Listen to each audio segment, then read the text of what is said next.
오늘 말씀은 로마서 4장 9절에서 17절까지의 말씀입니다.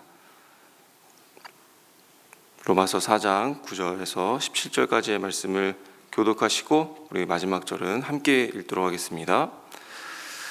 그러면 이러한 복은 할례를 받은 사람에게만 내리는 것입니까? 그렇지 않으면 할례를 받지 않은 사람에게도 내리는 것입니까? 우리는 앞에서 말하기를 하나님께서 아브라함의 믿음을 의로 여기셨다 하였습니다. 그러면 어떻게 아브라함이 그러한 인정을 받았습니까? 그가 할례를 받은 후에 그렇게 되었습니까? 그렇지 않으면 할례를 받기 전에 그렇게 되었습니까? 그것은 할례를 받은 후에 된 일이 아니라 할례를 받기 전에 된 일입니다.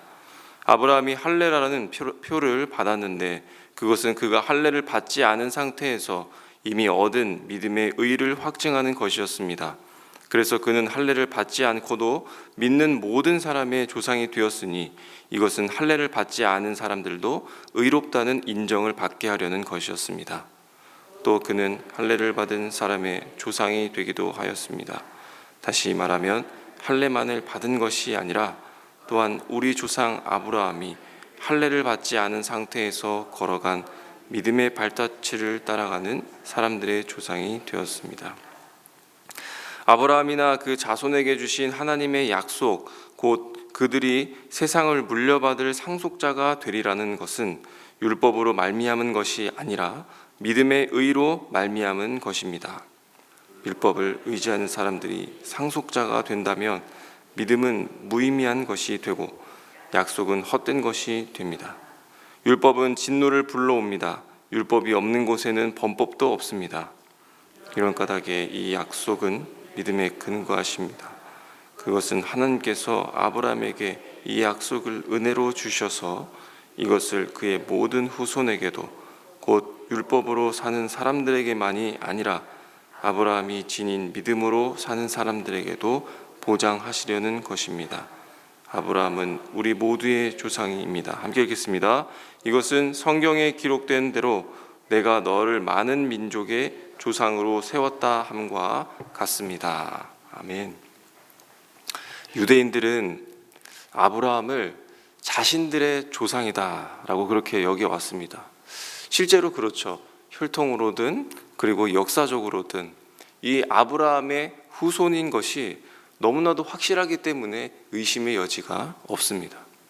그런데 바울은 이 유대인들에게 이 복음을 통해 완전히 달라지고 새롭게 되어진 이 사실을 있는데 바로 이방인들의 조상이 바로 아브라함이다라고 그렇게 지금 소개를 하고 있는 것이죠. 저는 밀양 박씨입니다. 그런데 다른 성을 가진 전주 이씨, 경주 최씨, 김해 김씨 여러 가지 성을 가진 사람들이 있습니다. 그런데 이 바울에 의하면 모두가 다 같은 조상이다.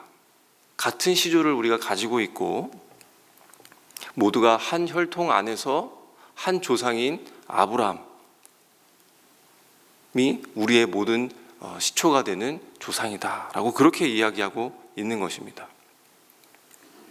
성도 다르고 출신도 다르고 또 가장 윗선대가 다른데 상식적으로는 우리 모두가 같은 조상이라고 보기에는 어려운 일이죠.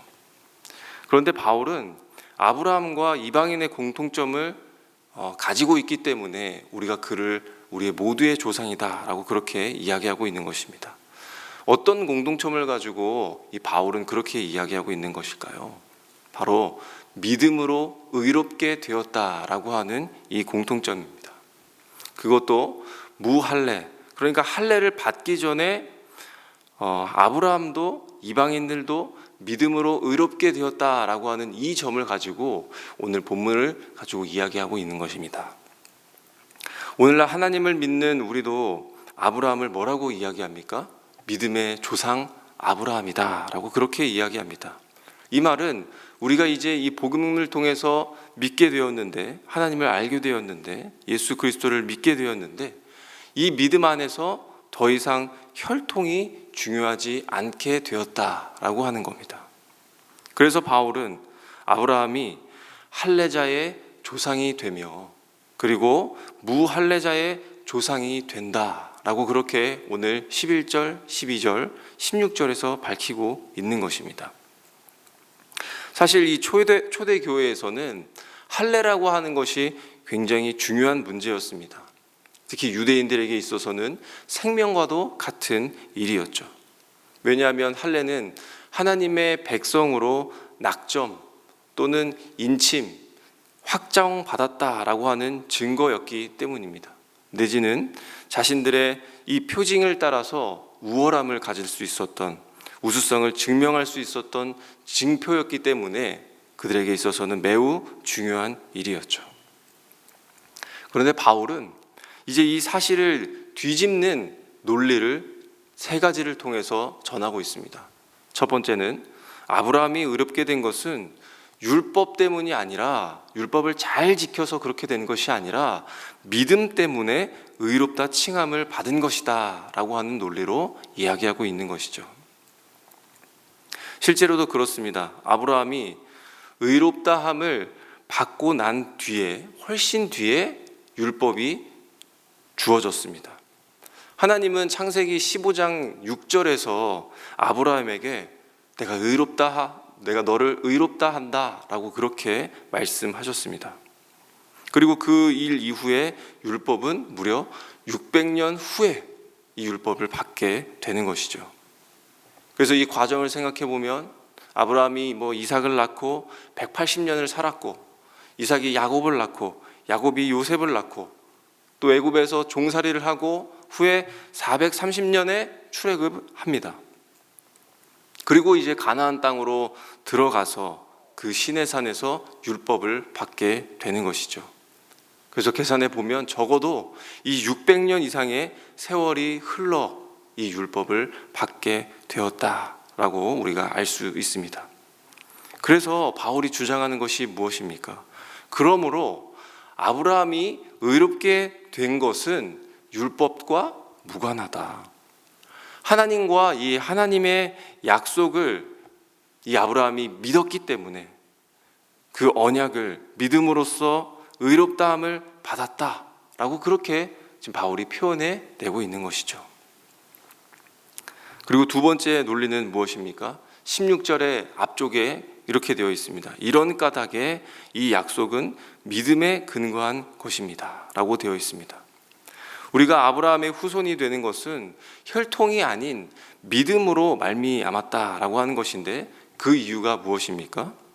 믿음의 조상이기 때문에, 그는 믿음으로 의롭게 된 첫 번째 사람이기 때문에 믿음으로 하나님 앞에 나아가면 누구든지 아브라함의 후손이 된다라고 하는 그런 논리입니다. 그리고 마지막 세 번째 논리는 16절 중반에 약속을 은혜로 주셨다. 그리고 이것을 그의 모든 후손인 율법으로 사는 사람들에게만 아니라라고 이렇게 기록되어 있습니다. 이 말은 무엇입니까? 유대인만이 아니라 믿음으로 누구든지 나온다면 확실하게 아브라함의 후손이 된다라고 하는 것을 보여주고 있는 것이죠. 그래서 이 세 가지의 논리를 다시 한번 간단하게 정리해 본다면, 아브라함은 믿음으로 후손을 얻었다. 그리고 오늘날 아브라함의 후손은 믿음의 사람이다. 그리고 아브라함은 우리의 조상이 된다라는 이 논리입니다. 즉, 아브라함은 믿는 자의 조상이 된다라는 것으로 귀결되는 것이죠. 그리고 한 가지 바울은 이 아브라함과 함께 믿음에 대한 중요한 표현을 합니다. 16절 말씀에 이 약속은 믿음에 근거했다라고 되어 있고, 또 중간에 아브라함이 지닌 믿음으로라고 되어 있습니다. 아브라함의 믿음에 대해서 이야기하고 있는 것인데, 이 아브라함의 믿음, 도대체 아브라함은 무엇을 믿었다라고 하는 것일까요? 자식을 낳을 수 없는데도 불구하고 하나님께서 자식을 낳을 것이다, 이 자식을 낳는 것에 대한 그 믿음을 이야기하는 것일까요? 그런 의미에서 우리는 믿음이 무엇인가라는 것에 대해서 한번 생각해 볼 수 있겠습니다. 믿음은 무엇일까요? 우리가 마음속으로 할 수 있다, 된다, 나는 그렇게 될 거라고 믿는다, 이런 식으로 최면을 거는 것은 믿음이 아니죠. 또한 자기를 계속해서 격려하는 말이나 적극적인 사고방식을 일컬어서 우리가 그것을 믿음이다라고 그렇게 이야기할 수 없습니다. 아브라함이 나는 이제 자식을 낳을 수 있다, 할 수 있다 하면서 스스로를 또 세뇌시키는 것도 우리가 믿음이다라고 그렇게 이야기할 수 없습니다. 또한 성경이 말하고 있는 믿음은 이런 것들이 아니죠. 그렇다면 믿음의 실체는 무엇이겠습니까? 바로 전능하신 하나님입니다. 약속을 신실하게 이루어 가시는 그 하나님을 믿었다라고 그렇게 이야기한 것입니다. 이 말은 달리 얘기하자면 나는 불가능하지만 하나님은 가능하시다라는 것. 아브라함은 자신의 어떠한 가능성도 앞세우지 않았다라고 하는 것입니다. 오직 전능하신 하나님, 충분하신 하나님, 그 하나님을 믿었다. 이것이 성경이 말하는 믿음에 관한 핵심인 것이죠. 더 구체적으로는 아브라함이 내년 이맘때에 자식을 낳을 것이라는 그 말씀을 믿었기 때문에 의롭다 칭하심을 받은 것이 아니고, 그 말씀을 하신 하나님을 믿었기 때문에, 하나님이 해주실 것을 신뢰했기 때문에 하나님은 아브라함을 의롭다라고 그렇게 이야기한 거라고 바울이 이야기한 겁니다. 즉 이런 것이죠. 한 아이가 밤중에 울었습니다. 자기의 아끼는 인형을, 물건을 잃어버려서 아이는 울었던 것이죠. 그런데 엄마가 아무리 달래도 아이가 그치지를 않는 것입니다. 그때 엄마가 걱정하지 말아라, 내일 내가 이것을 사주겠다, 똑같은 것을 주겠다라고 말하자 울음을 그치게 되었습니다. 그 울음을 그친 아이를 보고서는 아이 엄마가 머리를 쓰다듬으면서 그래, 잘했다, 착하다 라며 그렇게 칭찬을 했습니다. 그런데 실제로 누가 착한 것일까요? 아이가 착한 것일까요? 아니면 엄마가 착한 것일까요? 엄마가 착한 거죠. 그런데 그 착하다라고 하는 이 말은 누가 들었습니까? 바로 아이가 듣게 되었습니다. 왜 엄마가 아이에게 착하다라고 칭찬했던 것일까요? 단지 울음을 그쳤기 때문이 아니라 그 아이가 자기의 엄마를 믿고 신뢰했기 때문에 잘했다, 그렇게 칭찬한 것입니다. 하나님께서 아브라함에게 주신 것이 언약이고 또 이에 대한 아브라함의 반응을 믿음이라고 합니다. 그런데 사실 이 아브라함의 믿음도 허술하고 허점이 많은 것이죠. 자신에게도 그럴 만한 자격이나 능력이 있어서 받은 것이 아니기 때문입니다. 아브라함은 자신의 능력으로 위대한 조상이 된 것이 아니라 하나님께서 그를 잘했다, 의롭다 칭찬해 주시며 그를 위대한 신앙의 인물로 만들어 가신 것이죠. 이거를 종합해 보면서 말씀을 맺겠습니다. 어쩌면 나도 유대인들과 같이 자기들의 관습을 통해서 또는 전통을 통해서 또는 나도 가족에게서 물려받은 그런 관습과 전통으로 우리에게 주어진 이 믿음과 신앙을 해석하고 살 때가 많습니다. 그리고 우리는 본질을 놓치고 살 때가 있습니다. 때로는 내 어떤 위치를 가지고 또는 내 지식이나 경험을 앞세워서 예수 그리스도를 통해 하나님과 사람 사이에 있는 그 허물어진 벽을 다시 세우는 일도 있습니다. 또 나 스스로의 의롭다함을 가지고 분명 예수 그리스도는 자기를 희생제물로 삼아 화목제물로 삼아서 그리스도 안에서 우리를 하나로 만드시고 이루셨는데 우리의 모습을 통해 다시 둘로 나뉘게 하는 무서운 신앙과 믿음이 자리할 수도 있다라고 하는 것을 우리에게 보여주고 있습니다. 아브라함은 믿음으로 구원받고 의롭다함을 받았지만 그에게 있어서는 어떠한 공로도 발견할 수 없었다는 것을 우리에게 설명하고 있습니다.